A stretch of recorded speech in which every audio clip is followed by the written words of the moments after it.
Ladies and gentlemen, Mr. Jay Bhave, an eminent lawyer from the Holy Land of Nasik, he has contributed to the legal field in several capacities as a member of Maharashtra State Law Commission, Chairman of Bar Council of Maharashtra Goa, Member Bar Council of India.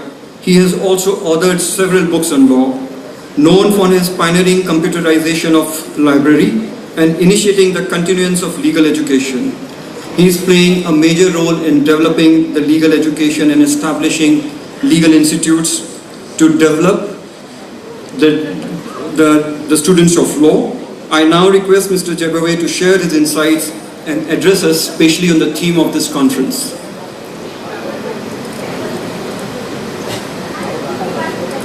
Very good afternoon to all the dignitaries on the dais, of the dais. In this historical city of Solapur,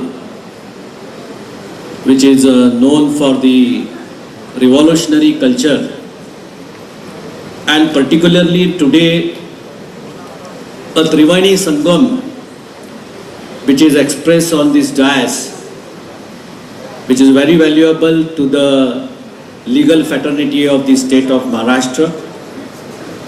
Honorable Chief Justice of India, son of the soil of this Solapur, Honorable Advocate General of the state of Maharashtra, who by his ability and his vision continued to be an Advocate General in 3 different governments, and also the leader of a bar, the biggest, second number of the biggest bar council in the country, and a bar council which has been recognized by all the authorities as one of the most active bar council in the entire country, which is now leading under the chairmanship of the another son of the soil of this country, of this state, this Solapur, Advocate Milind Thobreji.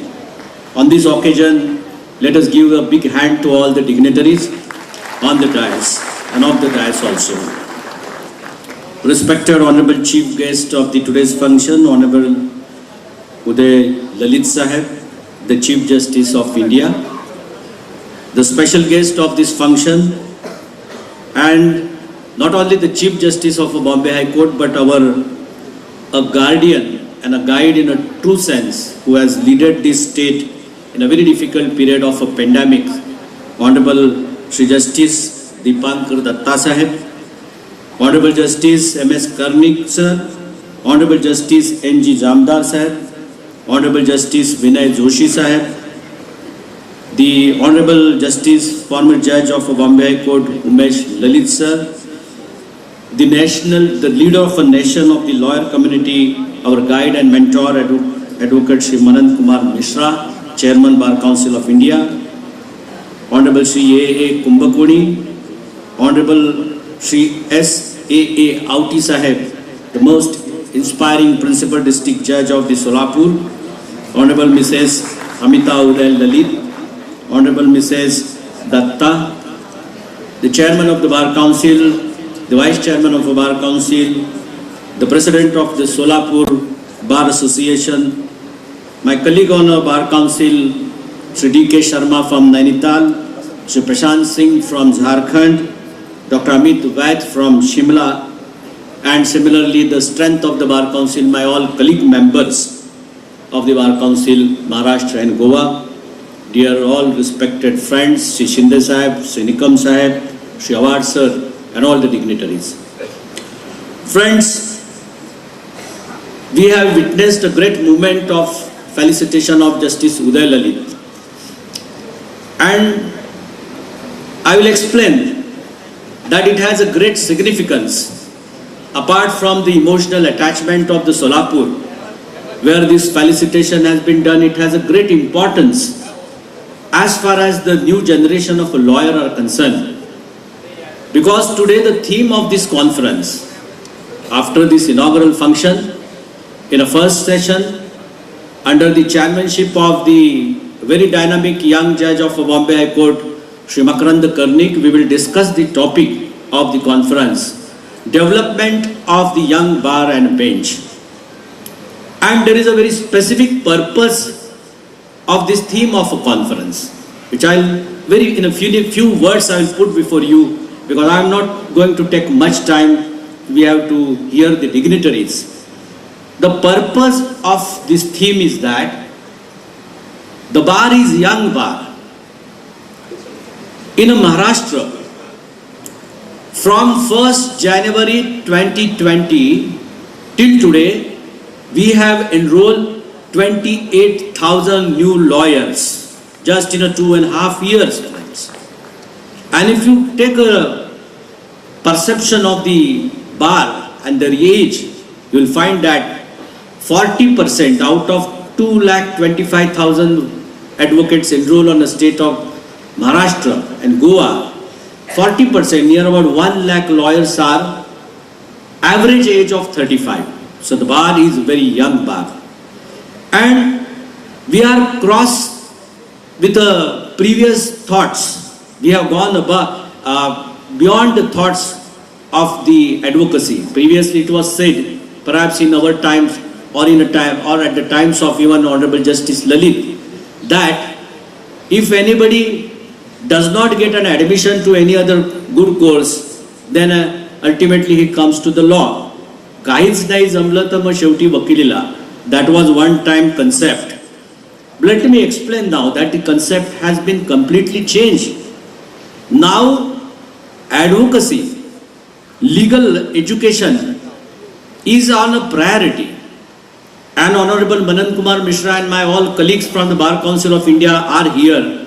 We have made an assessment that in a country now, if 1 lakh seats are available for the legal education every year, 4,50,000 application comes for an admission for 1 lakh seats. So you can consider what a priority is there to the legal education nowadays.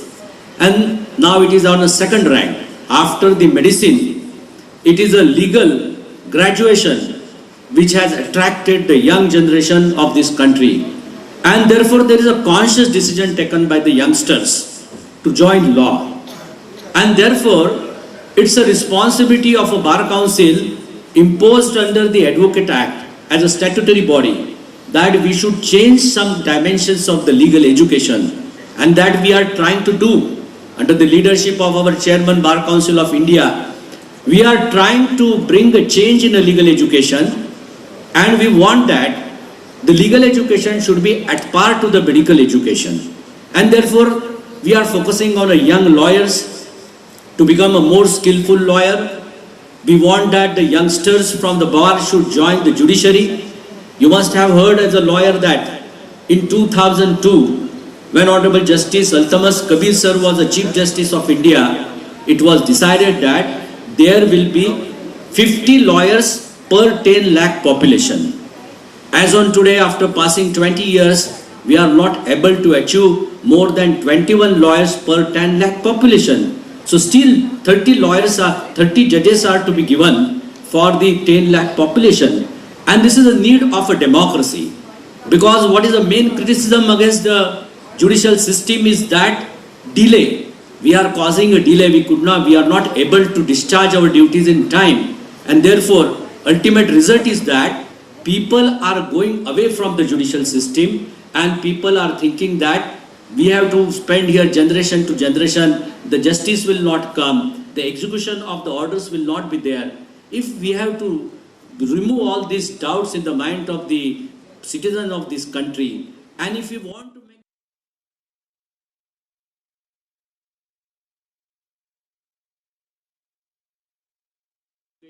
we want a dynamic change in the perception of the lawyer. Now it's not that the lawyer will be doing a typical old practice and only in the civil courts and the criminal courts. The dimensions are changed. Friends, today we have published 2 booklets. One relates to the e-court service mobile app. All my young lawyers should go through this booklet. It contains your own practice, how you can do your own practice from your own mobile and your computer. What are the schemes of the Supreme Court? What are the virtual methods available? And of course, we don't propagate that everything in the judiciary should be virtually. A physical importance in a discharge of the justice is of very much importance. At the same time, we should adopt certain system.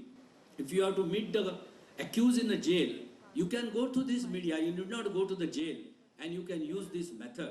Another booklet is relating to the electronic case management tool for the advocates, which is also a very innovative concept of the E-Committee of a Supreme Court, which is of course under the leadership of Honorable Dr. D.Y. Chandrachud and under Vice Chairman Honorable Justice R.C. Chavan. We are getting this scheme, both are from our state. We are proud to have this particular new vision for the advocacy, and that's why we have published this particular 2 booklets before you.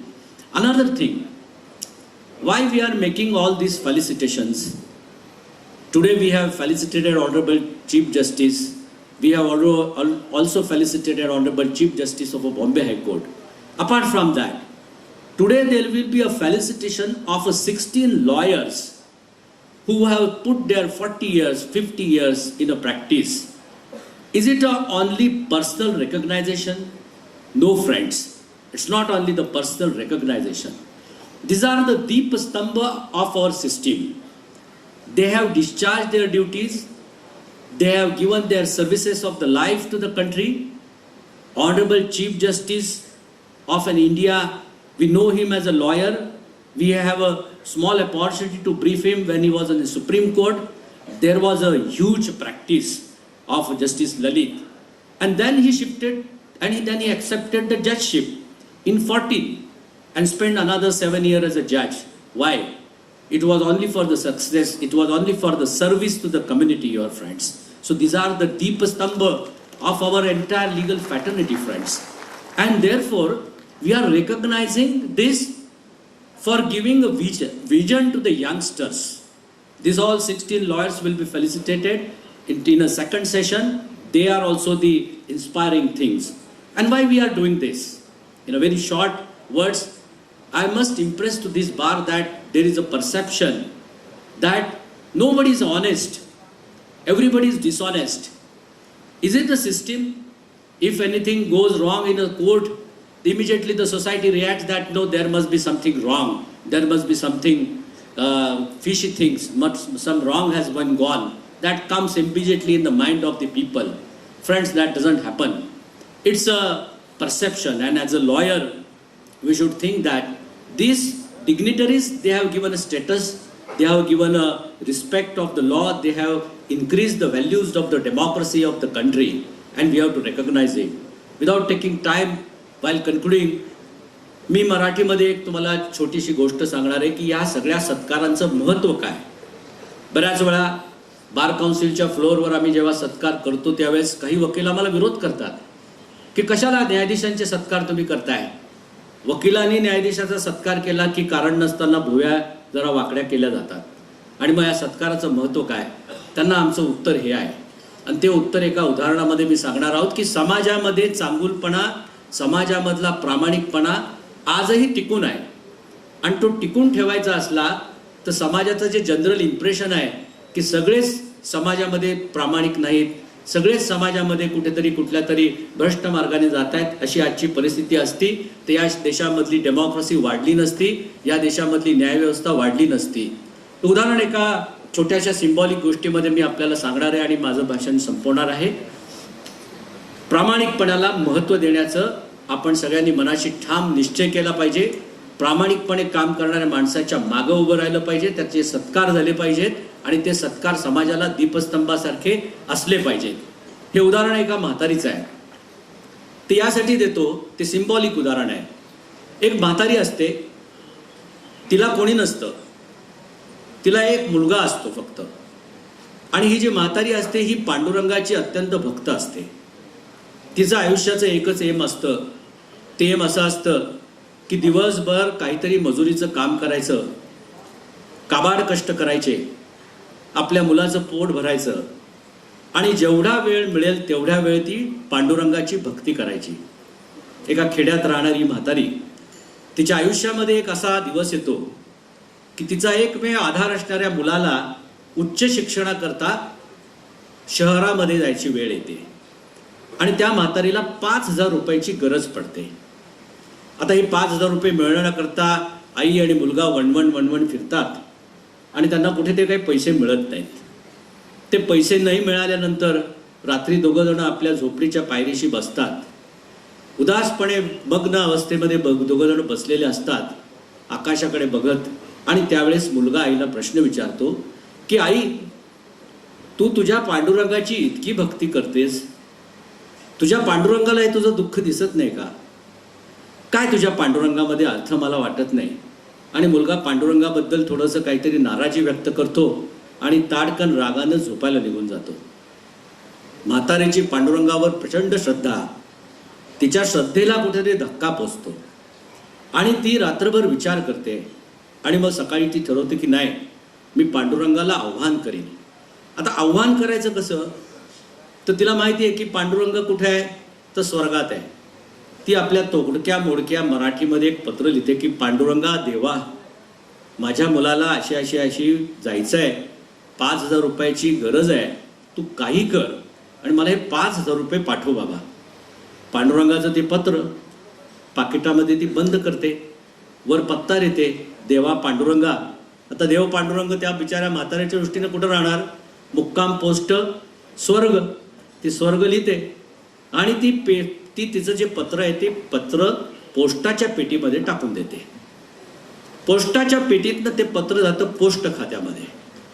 Post खात्यामध्ये लोक scrutiny करतात आणि सगळे हसतात. बघा, आजकाल लोक देवाला सुद्धा सोडायला तयार नाही, तिकडे पण डोनेशन मागायला तयार आहेत. आणि मग ते पत्र लोक हसत असतात. तेव्हा एक पोस्टमन असतो. हा पोस्टमन लक्षात ठेवण्याकरता ही गोष्ट आहे. आणि ह्या सगळ्या सत्कारार्थींच्या मागे हा पोस्टमन लपलेला आहे का, समाजामध्ये चांगलं काम करणाऱ्या लोकांमध्ये हा पोस्टमन आपल्याला दिसतो का, याचा विचार या परिषदेमध्ये जाताना आपण एकत्रितपणे केला पाहिजे. यासाठी ही गोष्ट आहे. तो पोस्टमन म्हणतो, काय बाबा का हसता? ते म्हणतो, असं पत्र आलंय बघा या म्हातारीचं. तो त्यांना म्हणतो, बाबांनो, अरे तिची अडचण लक्षात घ्या, तिच्या अडचणीवर तुम्ही हसू नका. आपण एक काम करू, आपण सगळे मिळून वर्गणी गोळा करू. आणि वर्गणी गोळा करतात. 2,500 रुपये जमतात. 2,500 रुपये ते त्या बाईला मनी ऑर्डर करतात आणि ती मनी ऑर्डर त्या बाईला जाऊन पोचते. तिला वाटतं पांडुरंगानं मिळालं. पुन्हा पाहते 2,500, मुलाला तर 5,000 पाहिजे. मुलाचं तर काही काम होत नाही. आता पुन्हा रात्री मुलगा आईशी म्हणतो, आई तू पांडुरंगाची सेवा करताना कधी विचार केला का की 2 तास, 8 तास, 10 तास तू म्हणते एवढा विश्वाचा निर्माता आहे, त्याला तू 5,000 रुपये मागितले आणि त्याने 2,500 रुपये पाठवले तुला, काय हे? पुन्हा तो पांडुरंगाबद्दल वाईट बोलतो आणि रागानं मुलगा झोपून जातो. पुन्हा म्हातारीच्या मनामध्ये पांडुरंगाची श्रद्धा जागी होते आणि ती दुसऱ्या दिवशी पांडुरंगाला जे पत्र लिहिते ते मित्रांनो महत्त्वाचं आहे. त्या पत्राकडे आपण विचारपूर्वक पाहिलं पाहिजे. ते पत्र ती असं लिहिते की देवा पांडुरंगा, माझ्या मुलाची अडचण 5,000 रुपयाची मी तुला कळवली. मला तत्परतेनं 2,500 रुपये मिळाले. माझ्या मुलाचं काम काही होत नाहीये, परंतु देवा पांडुरंगा माझी खात्री आहे की तू निश्चित 5,000 रुपये पाठवले असतील माझ्या मागणीप्रमाणे. या देशातलं पोस्ट खातं फार भ्रष्ट आहे आणि या भ्रष्ट लोकांनी त्या 5,000 मधले 2,500 नक्कीच खाल्ले असतील आणि म्हणून मला मिळालेले नाही. आणि म्हणून देवा काही कर आणि मला पुन्हा 2,500 रुपये पाठव. पत्र पुन्हा पोस्टाकडे. पोस्टातले लोक काय चिडणार ते चिडणार. चिडून ताडतातडी देते. तडतड पोस्ट मास्टरकडे जातात. पोस्ट मास्टरला म्हणतात, हे काय करायला गेलो आणि झालं काय? पोस्ट मास्टर पुन्हा हसतो आणि शांतपणे त्यांना म्हणतो की बाबाओ, समाजामध्ये होणाऱ्या सगळ्या परिस्थितीची जी प्रतिक्रिया आहे, आपण तिचं दुःख समजून घेतलेलं आहे. ते दुःख पुन्हा आपण समजून घेऊया. आपल्याला 2,500चा अजून फटका बसला तर चालेल. म्हातारीची पांडुरंगाची श्रद्धा कमी होता कामा नये, कारण श्रद्धेवर देव करतो. आणि पुन्हा 2,500 रुपये पोस्ट मास्टर जमा करतो आणि ते पोस्ट 2,500 रुपये पुन्हा म्हातारीला मिळतात. म्हातारी छाती ठोकपणे मुलाला सांगते की बघ, माझा पांडुरंग जिवंत आहे. मला असं वाटतं पांडुरंगाच्या आपण जवळ आहोत. खऱ्या अर्थानं पांडुरंग आकाशातला आहे का नाही आहे कोणाला माहिती नाही आहे. असलाच तर तो असा उदय ललित साहेबांच्या स्वरूपामध्ये, दत्ता साहेबांच्या स्वरूपामध्ये, किंवा आपण या 16 लोकांचा जो सत्कार करणार आहोत त्या लोकांच्या स्वरूपामध्ये. इथे आमचे मित्र उज्ज्वल निकम साहेब बसलेले आहेत, हजारो लोकांना त्यांनी जागेवर दाखवले आहे, शिंदे साहेब बसलेले आहेत. या सगळ्या लोकांमध्ये कुठे ना कुठे कमी जास्त प्रमाणात हा पोस्टमास्टर जिवंत असतो. हे सत्कार करताना त्या पोस्ट खात्यातल्या लोकांना चांगलं काम केल्यानंतर जसे दुणे बसतात तसं आपल्याला प्रत्येकाला बसत असतात. वकील वर्गाला केस हारली की पक्षकार बरेच वेळा म्हणत असतो की आमचा वकील फुटला, साहेबांनी पैसे खाल्ले, म्हणू द्या. आपण हे म्हटलं पाहिजे की त्या ठिकाणी एक पोस्टमास्टर बसलेला आहे आणि तो पोस्टमास्टर तुमच्या आमच्या बरोबरच समाजाला कळायला पाहिजे, म्हणून हे सत्कार आहेत. या सत्काराचं हे सगळं स्वरूप मला असं वाटतं सिम्बॉलिक आहे. ते उदय ललित साहेबांच्या स्वरूपात असेल, ते दत्ता साहेबांच्या स्वरूपात असेल, सगळं जरी असलं तरी ते सिम्बॉलिक आहे. आणि ह्या सिम्बॉलिक न्यायाची जे आता इथे सांगितलं ग, येतो धर्मस्थ तो जया. गांधारीने मुलाला महायुद्धाला जाताना आशीर्वाद विजयी भव असा नाही दिलेला. गांधारीने मुलाला आशीर्वाद दिलेला आहे, ज्याच्या बाजूनं धर्म असेल, धर्म म्हणजे सत्य असेल, त्याचा विजय हो. या सत्याच्या लढाईमधले आपण सगळेजण पाईक आहोत. या सगळ्या आपल्यामधला एक मोठा माणूस, सोलापूरचा माणूस मुख्य न्यायमूर्ती झाला याचा आपल्याला अभिमान आहे. महाराष्ट्राचा माणूस झाला याचा आपल्याला अभिमान आहे. आणि त्यासाठी हा सत्कार आहे. आपण या ललित साहेबांमधल्या आणि दत्ता साहेबांच्या पोस्टमास्टरला एकदा जोरदार टाळ्या देऊन सगळे स्वागत करूया. धन्यवाद.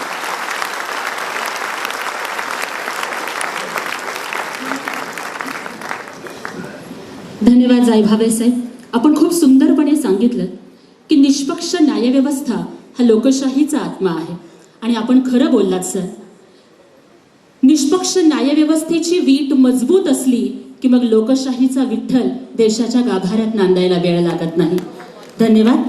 मंडळी, आभाळ कवेत घेतलं तरी सुद्धा नाळ मातीशीच जोडावी लागते. आणि म्हणूनच सरन्यायाधीश साहेबांनी आपल्या शपथग्रहण सोहळ्याला आपल्या हरिभाईतल्या शिक्षिका आगरकर मॅडम असतील किंवा आपल्या वर्गमित्रांना बोलावलं, त्यावेळेस विद्या विनयेन शोभते या सुभाषिताची मूर्तिमंत प्रचिती आम्हाला त्यांच्या व्यक्तिमत्वामध्ये आली. यानंतर मी आमंत्रित करू इच्छिते सन्माननीय सरन्यायाधीशांच्या हरिभाई प्रशालेतील वर्गमैत्रीण, त्यांच्या वहिनी आणि सेवा सदन प्रशालेच्या माध्यमातून ज्ञानदानाचं उदात्त असं कार्य करणाऱ्या ललित परिवाराच्या सदस्या श्रीमती सविता ललित मॅडम यांना की त्यांनी सोलापूरकरांच्या वतीनं आपलं मनोगत या ठिकाणी व्यक्त करावं.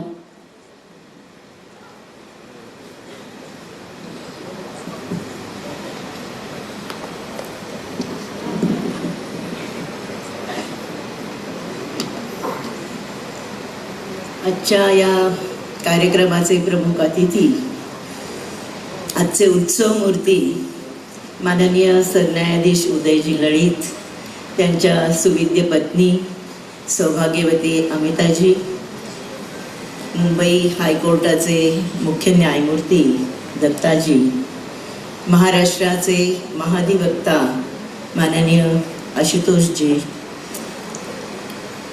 महाराष्ट्र आणि गोवा बार काउन्सिलचे अध्यक्ष माननीय मिलिंदजी थोबडे, सोलापूरचे डिस्ट्रिक्ट जज आवटी सर आणि मंचावरील सर्व मान्यवर जजेस आणि इतर डिग्निटीज, आणि सगळ्यात महत्त्वाचं आपण सर्व सोलापूरकर सुहृद आहोत.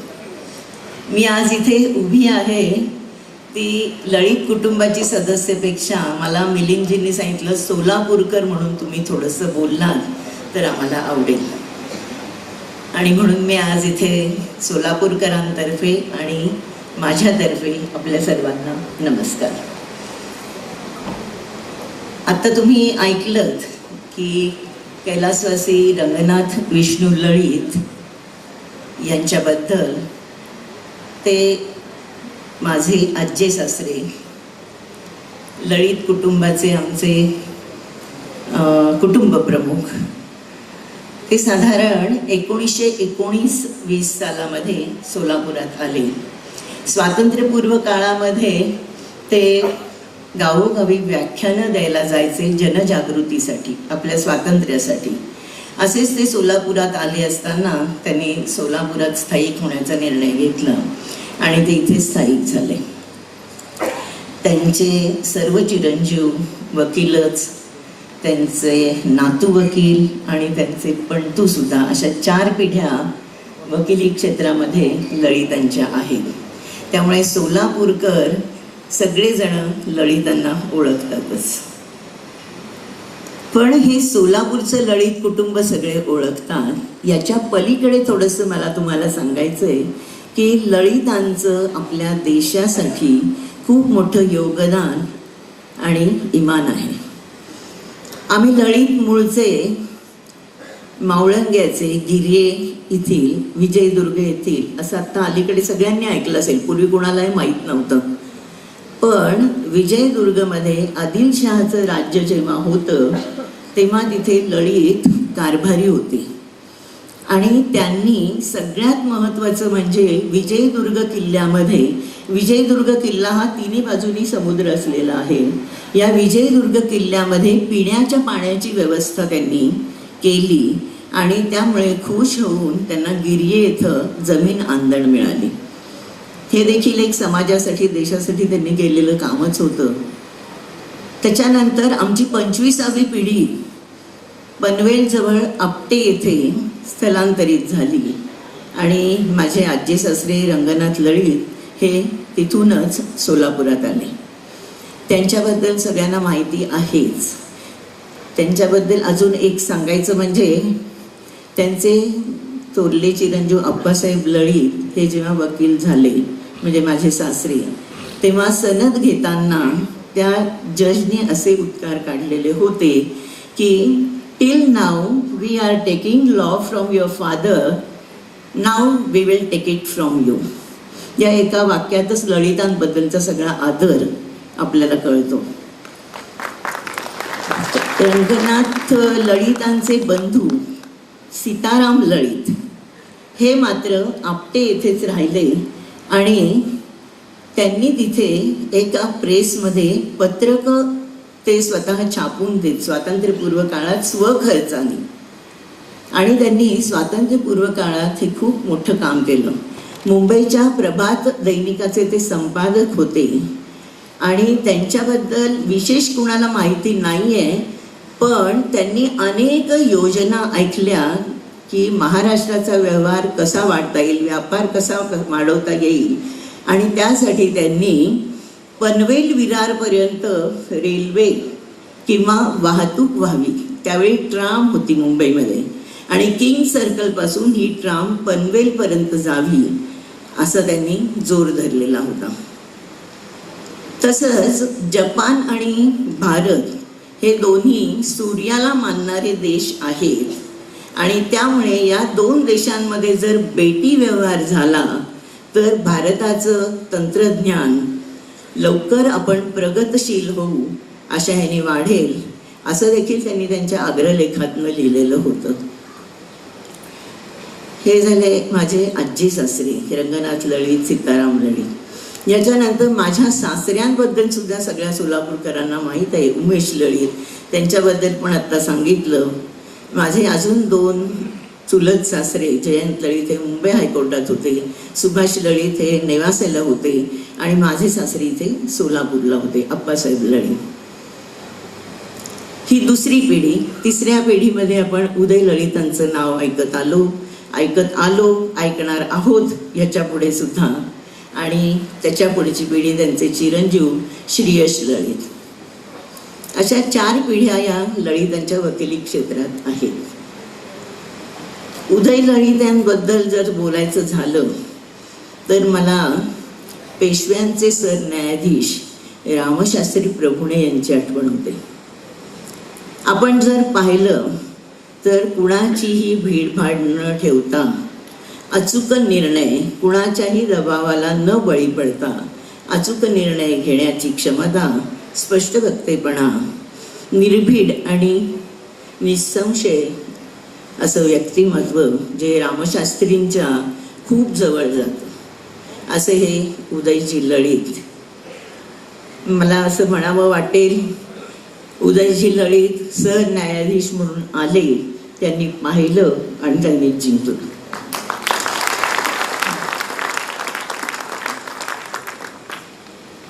त्यांनी सामान्य माणसाला चांगला आणि योग्य न्याय मिळावा, लवकर मिळावा, ह्यासाठी जे प्रयत्न सुरू केलेत आपण वाचतो. भराभर अनेक केसेसमध्ये त्यांनी निर्णय द्यायला सुरुवात केली आहे. ह्याच्यामुळे सगळ्या भारतीय जनतेला तर आनंद झालाच आहे, पण आपल्या सोलापूरकरांनाही खूप अभिनंदनाची आणि आनंदाची गोष्ट आहे.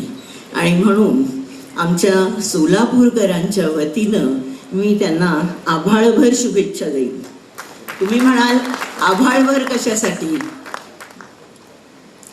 तर आत्ताच त्यांना जे प्रतीक दिलं ते म्हणजे श्री सिद्धरामेश्वर, पंढरीचा विठोबा आणि अक्कलकोट स्वामी महाराज या तिघांचे आशीर्वाद, सोलापूरकरांच्या शुभेच्छा यांचं आभाळ त्यांच्या डोक्यावर कायम छत्र म्हणून असेल असा मी त्यांना विश्वास देते आणि त्यांनी आमच्या शुभेच्छांचा स्वीकार करावा अशी विनंती करते. धन्यवाद.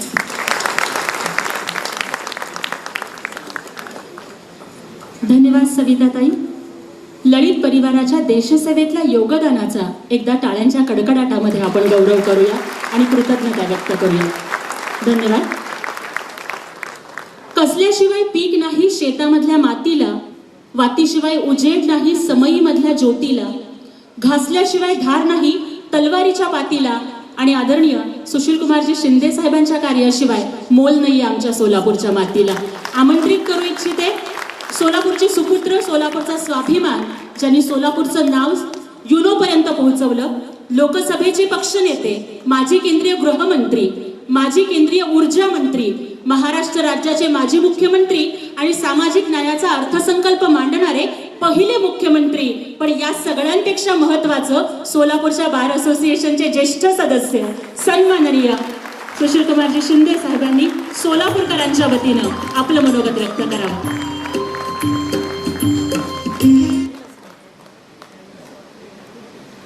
परम आदरणीय भारताचे सरन्यायाधीश श्रीयुत उदयजी लळितजी, सौभाग्यवती लळितजी, आपल्या महाराष्ट्राचे मुख्य न्यायाधीश दीपंकर दत्ताजी, सौभाग्यवती दत्ताजी,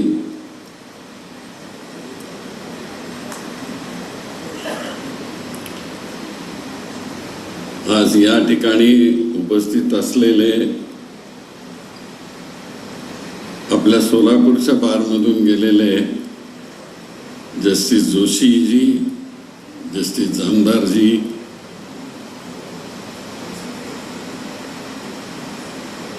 आणि उपस्थित असलेले श्रीयुत कर्णिकजी, आपले महाअधिवक्ता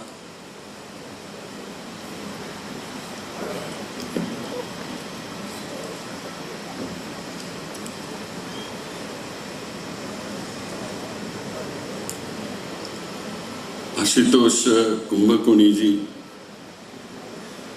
ज्याने आत्ता सुरेख भाषण केलं ते जायभाईजी, श्रीयुत मिश्राजी,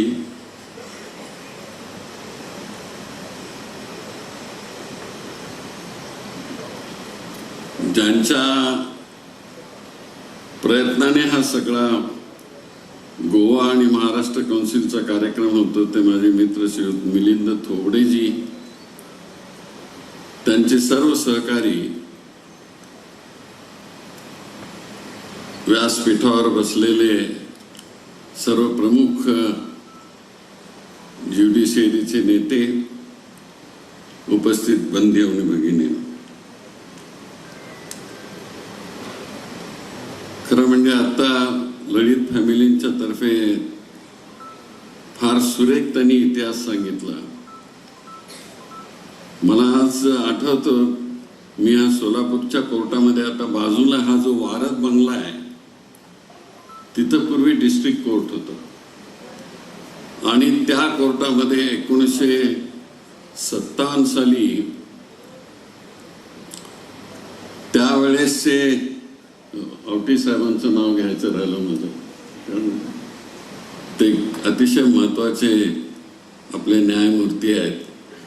अपंग असून देखील न्यायाची गूज ते राखतात, त्याचा आम्हा सगळ्यांना खूप आनंद आहे. तर त्यावेळेचे असेच न्यायमूर्ती VN पालेकर म्हणून होते 1957, आणि त्यांनी माझी नेमणूक केली होती बायपिऊन म्हणून कोर्टाचं. 15 वर्षाचा होतो त्यावेळेस, अशी स्कीम होती. कोर्टातला बायपिऊन होतो, पण नाईट हायस्कूलमध्ये शिकत होतो. आणि नंतर मग कोर्ट आमचा आत्ता जिथं आहे तिथं जस्टिस चैनानी म्हणून चीफ जस्टिस होते मुंबईचे,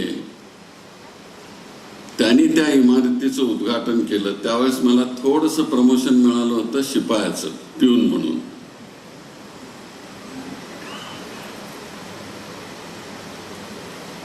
पण कोर्टातला चपराशी असल्यानंतर तो शिरस्तेदाराकडे असतो. दरखास्तीवर सह्या घेण्याचं काम तो शिरस्तेदाराने सांगितल्यामुळं करत असतो. तर त्यावेळेस मला हे सगळं माझ्या समोर दिसतं. ललितांचे आजोबा ते फेटा नाही, त्याला काय म्हणायचं, रुमाल घालून यायचे डोक्यावर. त्यात दुसरे केळकर होते, ते रुमाल घालून यायचे. राव बहादूर लिमे तेही रुमाल घालून यायचे. आणि करसगी म्हणून एक होते वकील, तेही रुमाल असं फेटा घालून यायचे. आणि तसेच गांधी टोपीवाले होते. गांधी टोपीवाले कुंभकोणीजींचे वडील होते, आजोबा. वडील कधी कधी घालायचे.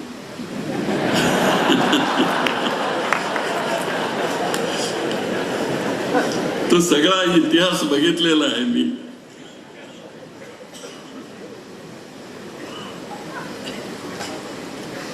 तर काही काळी टोपी घालणारे असायचे. ही व्यक्तिमत्व बघण्यासारखी होती, ऐकण्यासारखी होती, विचार करण्यासारखी होती. जशी पेटेवाले आणि फटकेवाले होते, तसे E.T. माने नावाचे एक वकील होते. ते असा कोट वगैरे असायचा, पण वर असा फेटा घातलेला असायचा. मला आश्चर्य वाटायचं त्यावेळेस की कसं काय जज चालवून घेतात ते सगळं. पण ते कुणालाही घाबरत नसत आणि आपला आर्ग्युमेंट ते करत असत. सुरेख आर्ग्युमेंट. आज आम्हाला एवढा आनंद आहे, भारताच्या 3 महत्वाच्या कॉन्स्टिट्यूशनल पोस्ट आहेत. एक राष्ट्रपती, दुसरं प्राईम मिनिस्टर आणि तिसरा सुप्रीम कोर्टाचा प्रमुख जज. त्या कॉन्स्टिट्यूशनल पोझिशनमध्ये असणारे आमच्या सोलापूरच्या आहेत, त्या मातीतले आहेत. याचा कोणाला अभिमान वाटणार नाही. आमचं ऊर आनंदाने भरून आलेलं आहे की तुमचा सत्कार हा इथून आम्ही बघतो. आणि तो सत्कार सांगत असताना तुम्ही प्रोग्रेसिव्हली ज्या सुधारणा केल्या ज्युडिशियरीमध्ये, जे महत्वाचं आहे की आम्हा राजकारणी लोकांना जे इंटरप्रिटेशन ऑफ लॉ महत्वाचा वाटतो आणि तो सोशल जस्टिस मधला महत्वाचा वाटतो, त्याचं तुम्ही कामाची फार चांगली सुरुवात तुम्ही केली. याबद्दल तुम्हाला धन्यवाद दिले.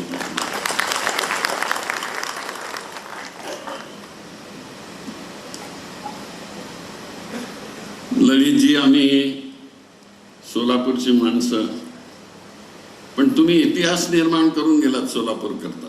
सोलापूरच्या 4 हुतात्म्याचा उल्लेख इथे केला. त्या 4 हुतात्म्यांनी देशाच्या स्वातंत्र्याकरता आपला प्राण दिला आणि त्यातून ही आम्हा सोलापूरच्या आजच्या दिवशी 4 ही रत्न आम्हाला सोलापूरला मिळाली. मी स्वातंत्र्याचा प्रसादच समजतोय. जोशी, आमचे जमादार आणि कुंभकोणी आणि आपण, ही 4ही रत्न आम्हाला फार महत्त्वपूर्ण आहेत. आता माहिती नाही परत कधी आम्हाला अशी संधी मिळेल ती, पण श्रीयुत मिलिंद थोबडेंनी एक नवा विचार घेऊन ते आपल्या काउन्सिलमध्ये काम करतात. त्यामुळे अशा नवीन असे ट्रेन झालेले वकील तयार होतील आणि उद्याच्या पिढीला ते मार्गदर्शन करतील. कारण आपण म्हणालात मिलिंदजी तुम्ही की खेड्यातून आलेले आणि विशेषतः दलित वर्गीयांच्या मधले जे आहेत ते घाबरतात बिचारे. दलित वर्गीयांच्या मधले त्यांना इंग्रजी बोलता येत नाही. मी चपराशाच्या बारमध्ये मेंबर झालो, मलाही घाबरत होतो मी. आता खरं म्हणजे मी जरा तुम्हाला मी काय आहे दाखवण्याकरता इंग्रजीमध्ये बोलण्याची इच्छा होती, पण म्हटलं मातृभाषेत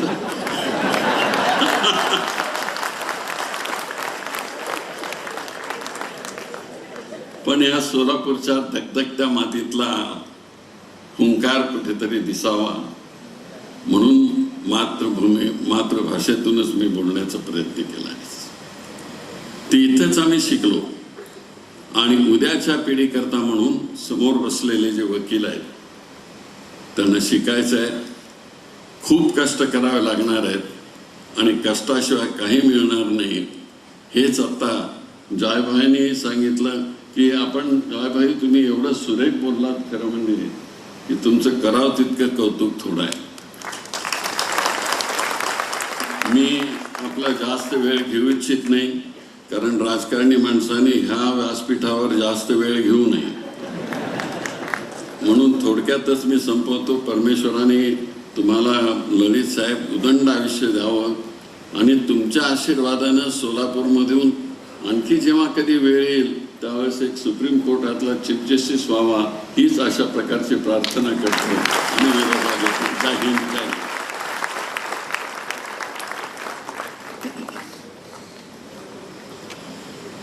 As rightly observed by Mr. Shinde, the fertile soil of Sholapur has provided many gems to the legal treasure. And one such glittering pearl from the soil of Sholapur is Honorable Mr. Ashutosh Kumbkoni, the Advocate General of Maharashtra. Mr. Kumbkoni has brought several laurels to Sholapur, and those who are unversed, he's a man with multifacets. Probably one of the first lawyers from the Solapur bar to win the prestigious Rotary Group Study Exchange Scholarship. He is an embodiment of knowledge, dedication and hard work. It's my personal privilege to invite Mr. Kumbkoni to say a few words.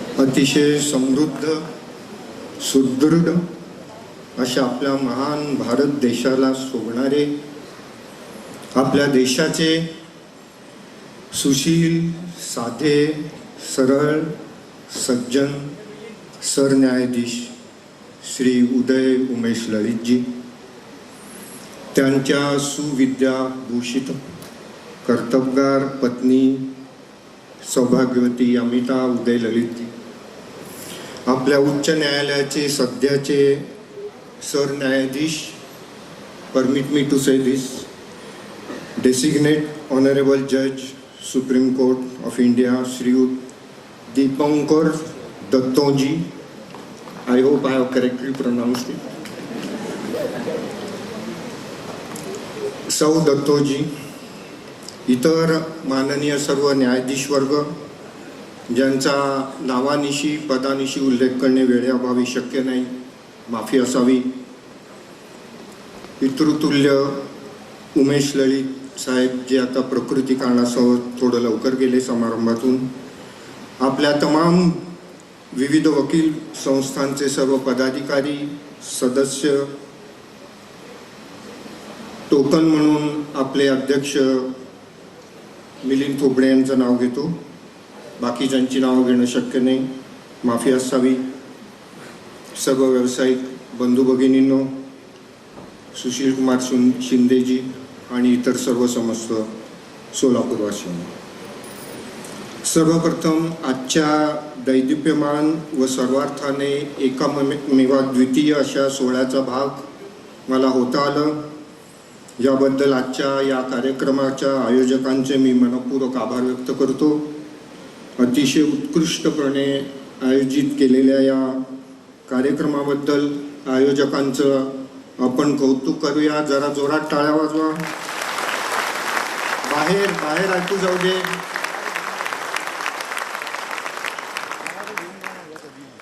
लोकशाहीची गौरवशाली परंपरा असलेल्या आपल्या देशाच्या प्रमुख आधारस्तंभाच्या म्हणजे न्यायव्यवस्थेच्या सर्वोच्च स्थानावर केवळ आपल्या गुणवत्तेच्या आधारावर आपल्या सोलापूरचा सुपुत्र विराजमान झाला आहे, याचा आपल्या सर्वांना यथार्थ अभिमान, कौतुक, आनंद आहे.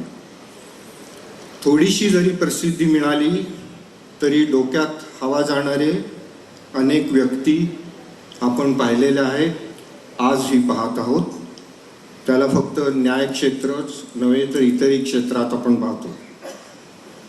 तथापि ज्याप्रमाणे फळाफुलांनी बहरलेला एखादा वृक्ष नेहमी झुकलेला असतो, त्याप्रमाणे सर्व गुणसंपन्न असलेले आपले आजचे व्यक्तिमत्व श्री उदय ललितजी अतिशय नम्र असल्याचे आपण सर्वांनी नेहमी अनुभवले आहे.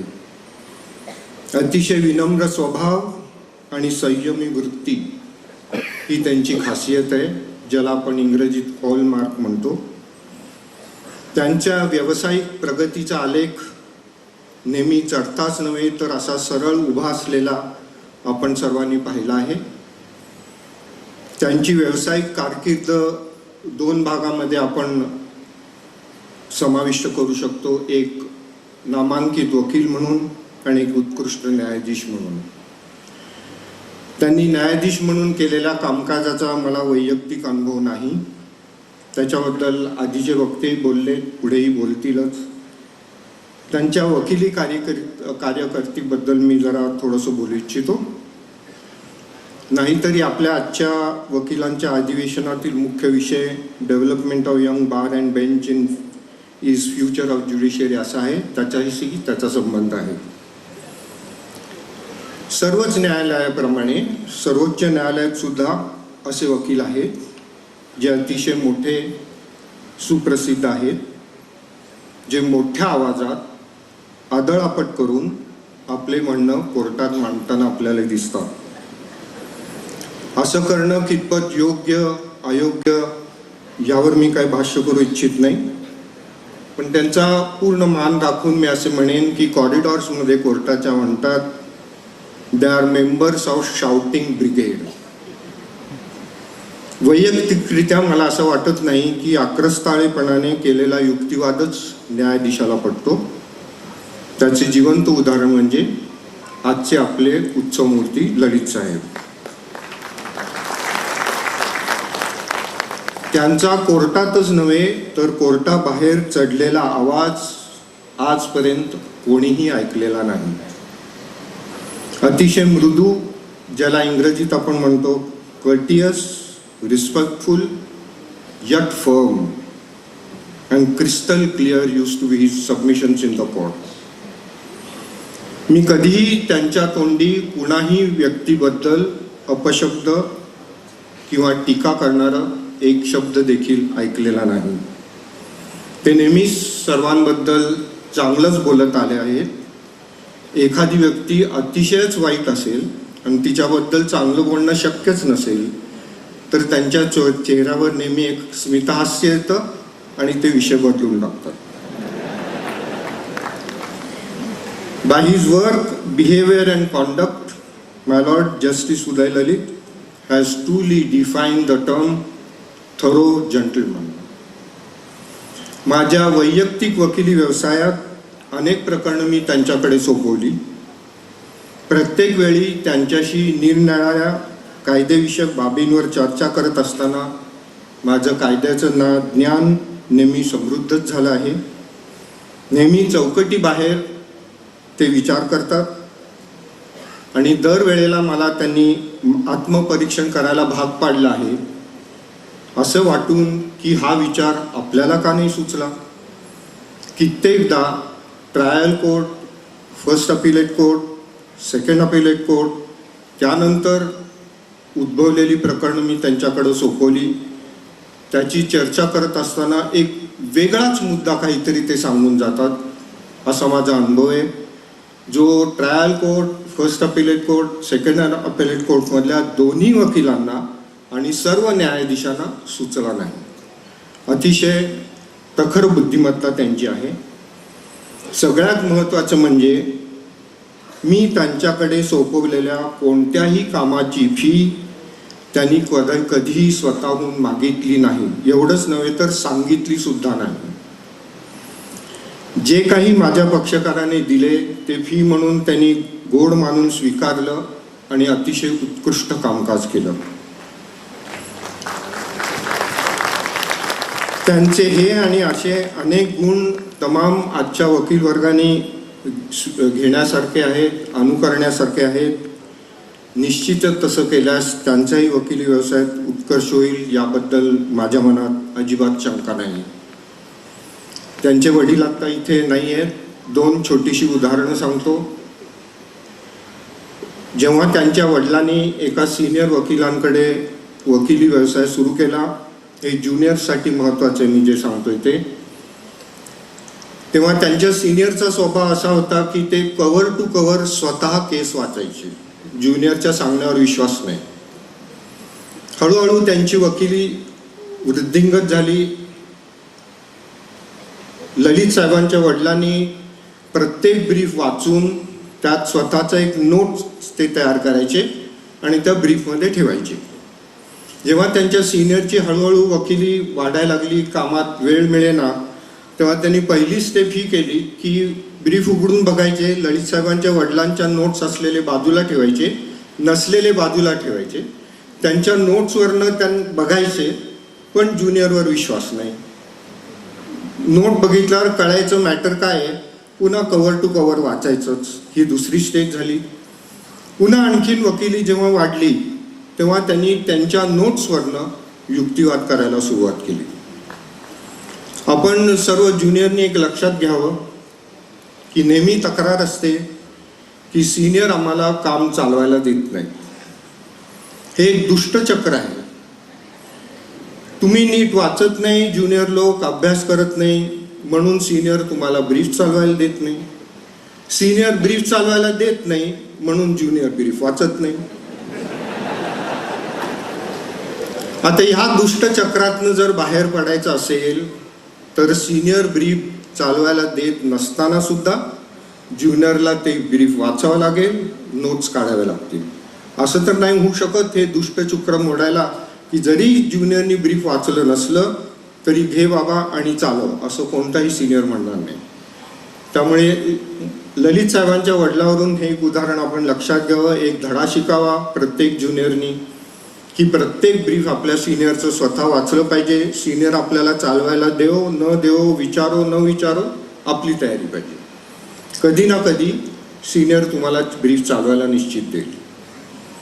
दुसरं उदाहरण सांगतो स्वतः ललित साहेबांचं. आपल्याला असं वाटतं ज्युनियरना की जज लोक वरती बसून जेव्हा न्यायदानाचं काम करतात तेव्हा त्यांचं खाली काय चाललंय लक्ष नसतं ज्युनियर्समध्ये, सिनियरमध्ये. असं नाही आहे. न्यायाधीशांचं खूप बारीक लक्ष असतं.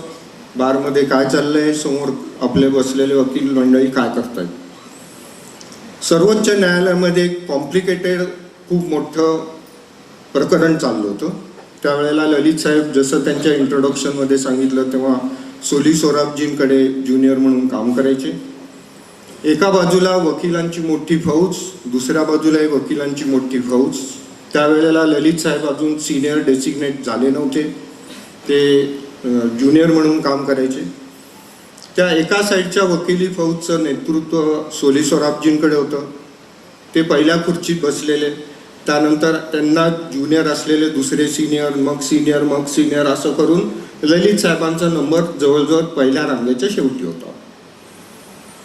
सोली सोराबजी साहेबांनी युक्तिवाद करायला सुरुवात केली. पहिली 1-2-4 मिनटं झाली असतील. थोडं अडखळल्यासारखंच चाललं होतं युक्तिवादाचं काम. सुप्रीम कोर्टच्या न्यायाधीशांनी त्यांना थांबवलं. ललित साहेबांना म्हणालं, mister Lalit, why don't you take seat next to mister Sorabjee. त्याप्रमाणे ललित साहेब उठले, तो कागदाचा गट्टा घेऊन सोराबजी साहेबांचे शेजारी येऊन बसले.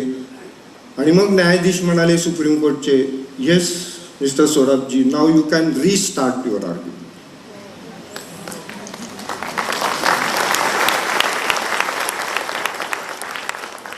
यावरून आपण एक शिकलं पाहिजे की ज्युनियरनी नेहमी इतकं चांगलं काम करावं की आमच्यासारख्या सिनियर लोकांना त्याची नेहमी गरज वाटावी.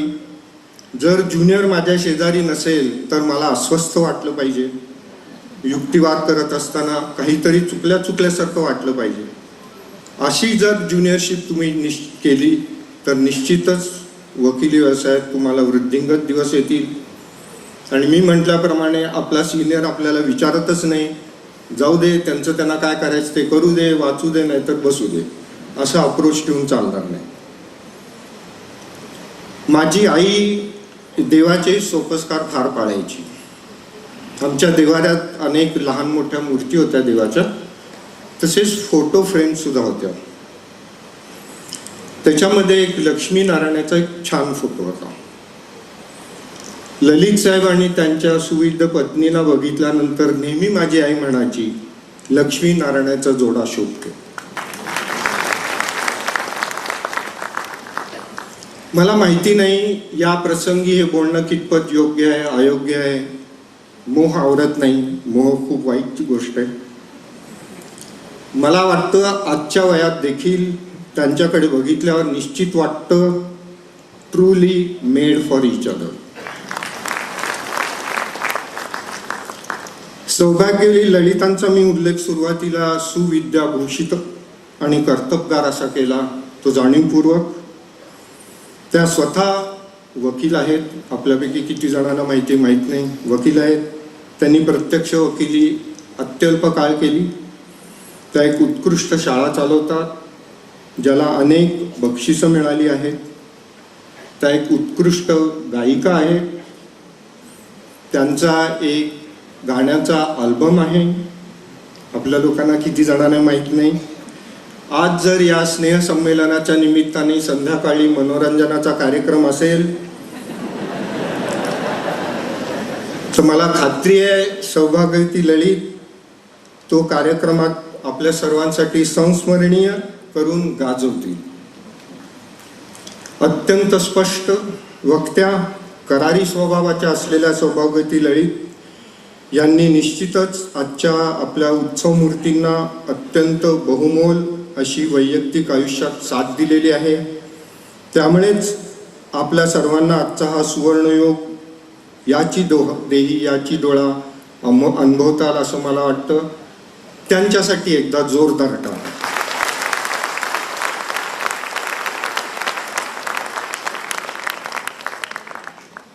आजच्या समारंभाच्या आयोजकांनी या सभागृहाचं सुयोग्य नाव ठेवलेलं आहे, late justice Bhimrao Naik memorial auditorium. त्यांच्याबद्दल दोन शब्द बोलतो. सर्वप्रथम आयोजकांचं त्याबद्दल कौतुक करतो. जस्टिस भीमराव नाईक म्हणणं जरा सोलापूरकरांना थोडं जड जातं, चांगल्या कारणासाठी. प्रत्येकाला वाटतं आपले भीमराव अत्यंत कर्तबगार पण तेवढेच मन मिळावू, सर्वांना हवेसे वाटणारे असे आपले भीमराव होते. त्यांच्या स्मृतिप्रित्यर्थ मुंबई उच्च न्यायालयात महाधिवक्ता म्हणून मी एक छोटेखानी भाषण केलं होतं. मला अजून आठवतं, सौभाग्यवती नाईक यांना अश्रूचा बांध आवरता आला नाही, फुटला. त्या खूप ओक्साओक्शी रडल्या. आज वेळेअभावी माफ करा, त्याचा काही उल्लेख मी तर करू शकत नाही. एवढं निश्चित की भीमरावसारखा माणूस सर्वार्थाने पुन्हा होणे नाही.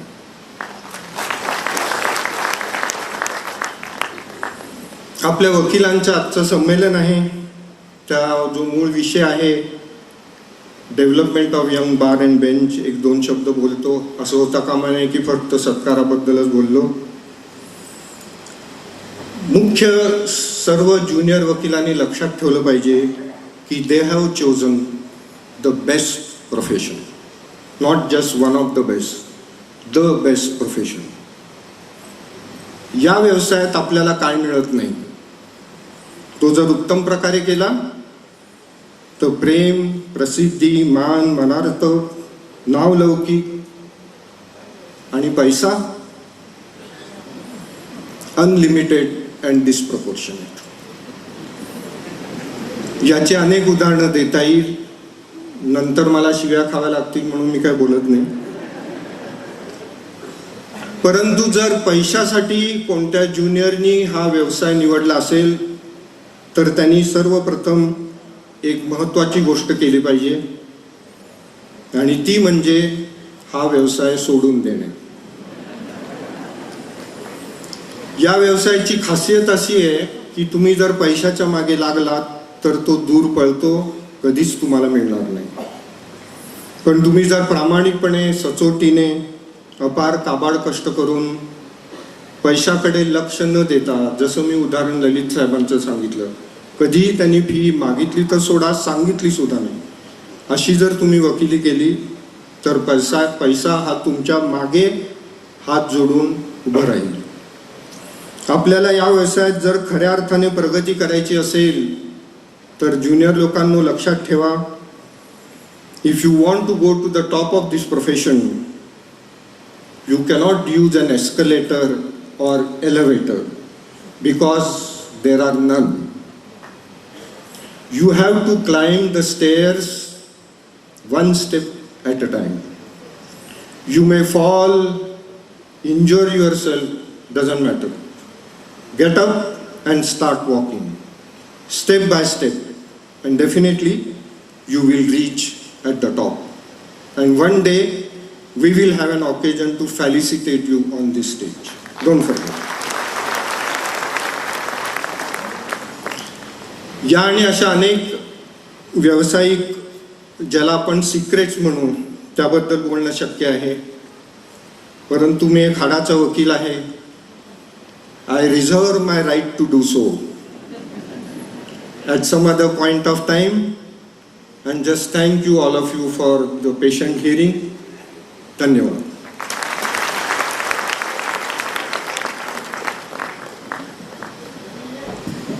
धन्यवाद सर. यशाच्या मार्गात कोणताच शॉर्टकट नसतो हे आपण खूप सुंदरपणे सांगितलं. नालंदा विद्यापीठाच्या ज्ञानभूमीतून येऊन संपूर्ण देशभरातील 21 लाख वकिलांचा बुलंद आवाज म्हणजेच बार काउंसिल ऑफ इंडिया चे चेयरमैन आदरणीय मनन कुमार जी मिश्रा. दिनकर की कविता का सार है, चाणक्य की नीति का यही से विस्तार है, नालंदा विश्वविद्यालय का आधार है, बिहार में ज्ञान का भंडार है. And please put your hands together to please welcome the man who is from the land of knowledge and became the strong voice, and I can say not only the strong voice but the roar of 21 lakh lawyers of India, the Chanakya of the legal fraternity, the fearless lion and the pioneer of International Law University. Please welcome Honorable Manan Kumar Mishra, Chairman, Bar Council of India.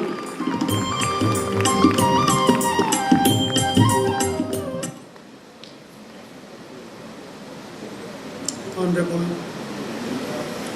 Mr. Justice to you, Lalit Sahab, the son of the soil, Message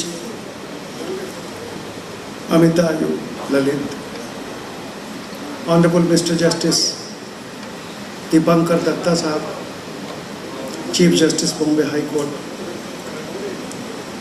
very soon likely to be the Judge of Supreme Court, Mrs.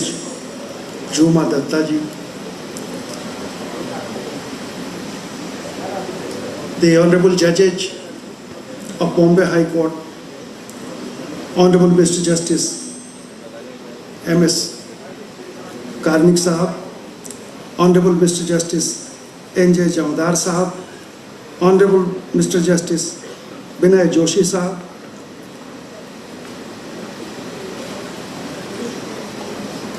the Honorable Advocate General of Maharashtra, Mr. Kumbhakarni Sahab,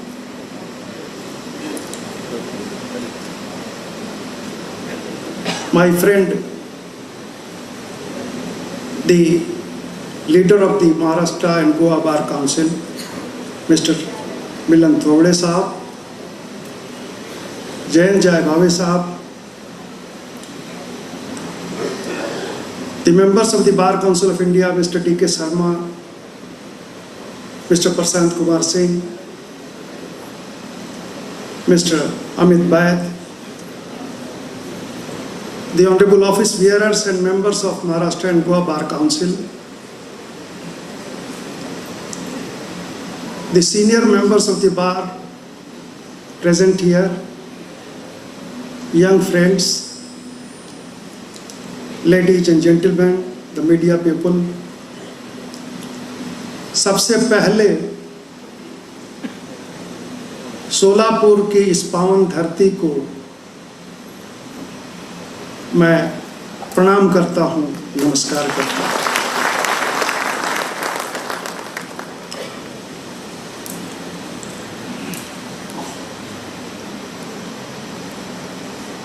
इसके पहले कि और कुछ कहूँ,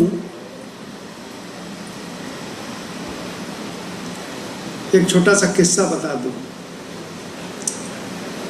बड़े प्रसिद्ध कवि थे, एक हिंदी के कवि थे, बहुत नामी ग्रामी कवि। रोज कवि सम्मेलन होता था तो जाते थे, बड़ा बड़ा जलसा होता था, बुके मिलते थे, शॉल मिलते थे। घर पे आए, रोज लेट हो जाता था तो पत्नी कहे कि कैसा मलेच्छा, रोज कभी बुके ले आता है, कभी कुछ ये चादर ले आता है, इतने देर से आता है, पता नहीं ये क्या करता है, कुछ पता ही नहीं। सब जगह इज्जत हो, घर में इज्जत नहीं।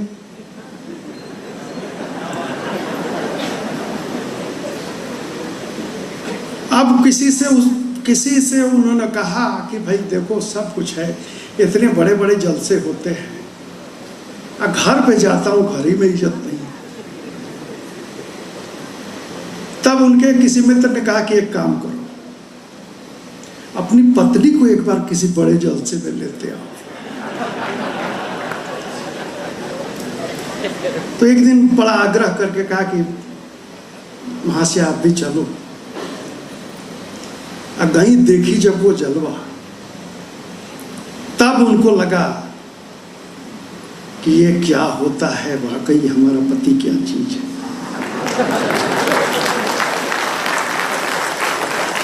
घर में जब तक इज्जत ना हो तो सारी दुनिया में आपको इज्जत मिल जाए, सब बेकार। आज मैंने क्यों इस धरती को नमन किया, मैंने देखा सोलापुर के इस जलवे को, इस आदर और श्रद्धा को, और सचमुच इस सोलापुर की मिट्टी ने जिस लाल को पैदा किया और आपने जो इज्जत इनको दिया, इसके लिए सचमुच बहुत बहुत धन्यवाद।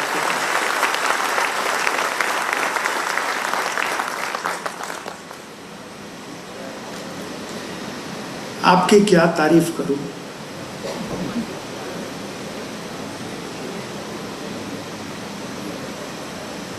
वकील के रूप में you were an ideal for the young lawyers and for the legal fraternity. Everybody knows it, सब जानते हैं कि वकील के रूप में भी इनका एक जलवा था सुप्रीम कोर्ट में, हम लोगों ने देखा।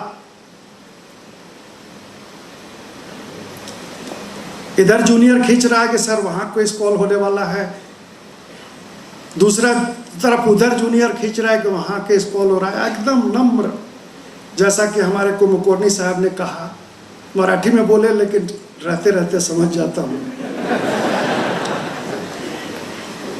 एकदम विनम्र, शांत स्वभाव, भगवान ने वो चेहरा भी वो चमक दी है, चेहरे पे चमक दी है। कभी इनको हमने टेंशन में, किसी ने टेंशन में नहीं देखा होगा, नहीं किसी कोर्ट में, नहीं बाहर, हमेशा मुस्कुराते रहना। This is really a very rare quality, particularly for a lawyer and a judge.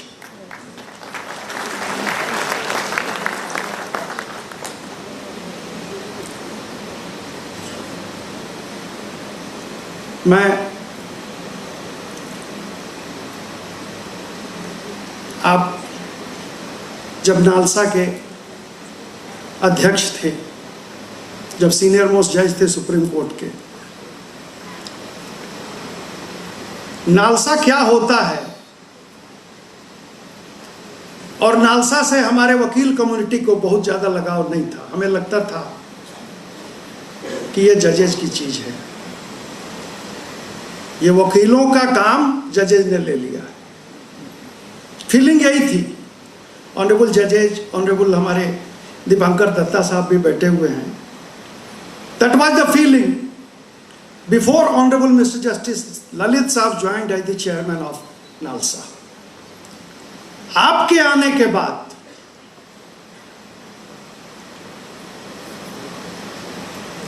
ऐसा लगा कि नालसा सिर्फ वकीलों का ही नहीं, नालसा लॉ के स्टूडेंट्स की भी एक संस्था है। बार काउंसिल ऑफ इंडिया वाज गिवन ए कॉल। हमसे कहा गया कि हर एक लॉ कॉलेज के 5-5 स्टूडेंट्स के नाम दीजिए,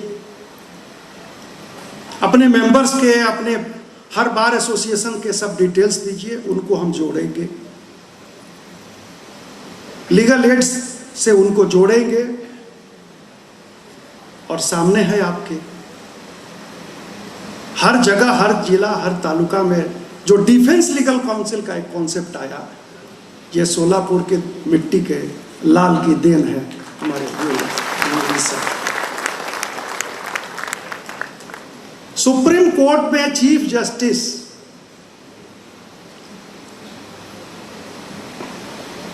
वो कहा जाता है कि ये पगड़ी तो सब लोग बांधते हैं, शोभा किसी किसी को देता है। चीफ जस्टिस तो बहुत हुए, बहुत होंगे, लेकिन इतने कम समय में आपने दिखाया पेंडेंसी कैसे कम की जाए। साहब अपना केस लिस्ट कराने के लिए एज ए लॉयर मैं कहूँ, खास करके यंग लॉयर्स, एओआर्स को जो दिक्कत होती थी, यहाँ नहीं, पहले रजिस्ट्रार के यहाँ जाओ। अब रजिस्ट्रार के यहाँ जाके लाइन लग के वकील जो है सो पहले स्लिप दे रहे हैं, उनके यहाँ आर्गूमेंट कर रहे हैं, फिर जाइए वहाँ तो फिर दिक्कत। आप केस कब चाहते हैं स्लिप दे दीजिए, आपका केस लिस्ट हो जाएगा। ये है सोलापुर के मिट्टी के लाल।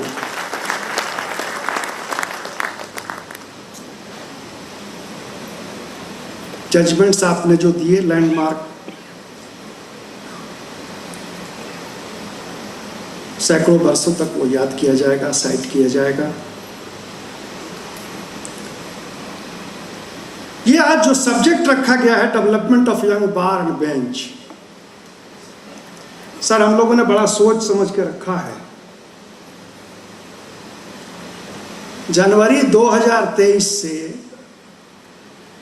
आप एक अच्छे वकील थे और आपका जो वो एक्यूमेन है, आपकी जो क्वालिटी है, उसका लाभ सिर्फ बार काउंसिल महाराष्ट्र गोवा और सिर्फ महाराष्ट्र गोवा के ही वकील नहीं लेंगे, पूरे देश के लोग लेंगे।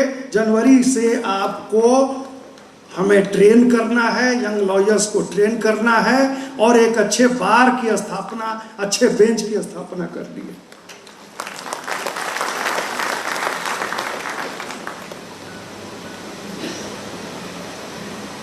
मैं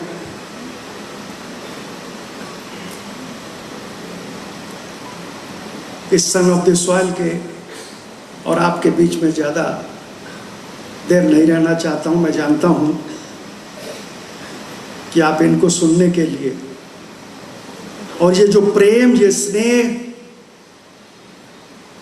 जो उत्साह, जो उमंग आपके दिल में है और जो सामने आपके चेहरे पे झलक रहा है, अब ज़्यादा देर नहीं है। मैंने देखा जब सत्कार और सम्मान हो रहा था और कुछ जो प्रेजेंटेशन आपने दिए, आपके चेहरे पे जो भावुकता थी, मैं बताऊं एक किस्सा, ये एक तरफा नहीं है, ऐसा नहीं है कि इधर से ही प्रेम है। चीफ जस्टिस डेजिग्नेट हो गए थे, अभी ओथ नहीं लिए थे, तभी तक बात चली। Bar council of India felicitate करता है ऑनरेबल सीजीआई को। पटना में भी हमको एक प्रोग्राम था, इस घर के लोगों को पटना में हम बुला के दिखा दिए हैं कि क्या जलवा होता है। 15,000 की भीड़ आ गई देखने के लिए हमारे माननीय चीफ जस्टिस ऑफ इंडिया को पटना में देखने। तो हमने पीएस से टाइम मांगा कि भाई प्रोग्राम के बारे में चर्चा करनी है। तो जानते हैं खबर क्या आया? उधर से जवाब मिला कि आज टाइम नहीं मिलेगा। क्या हो गया भाई? हमारे ही साथ सोलापुर के थोबड़े साहब, बाकी लोग, सब लोग आए थे इनवाइट करने के लिए इस प्रोग्राम के लिए। हुआ कि आपको टाइम नहीं मिलेगा, सोलापुर के लोग आए हैं, उनसे साहब आज मिलेंगे, ज़्यादा टाइम उनको देना है, आपको कभी दूसरे दिन टाइम मिलेगा। तो ये होता है प्रेम, ये दो तरफा है। सोलापुर के लोगों के लिए, इस धरती के लिए, अपनी मिट्टी के लिए क्या मन में प्रेम है हमारे इस सन ऑफ द सॉइल के पास, वो भी सामने देखने के लिए बहुत बहुत धन्यवाद। और अब एक चीज संकल्प लीजिएगा कि इस मिट्टी ने जो जो क्वालिटीज दी है उसका फायदा लेते रहना है आजीवन। बस इन्हीं शब्दों के साथ आप सबों को नमस्कार।